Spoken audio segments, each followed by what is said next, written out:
for July 27th is 10 or very high.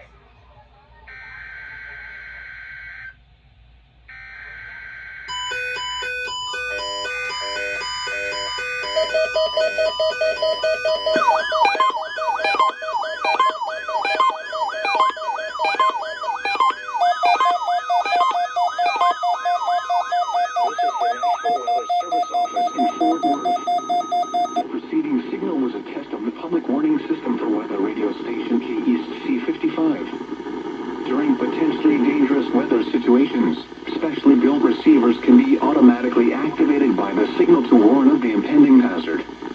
Tests of the signal and receiver's performance are normally conducted by the National Weather Service each Wednesday between 10 a.m. and noon and between 6 and 8 p.m. If there is a threat of severe weather, the test will be postponed to the next available good weather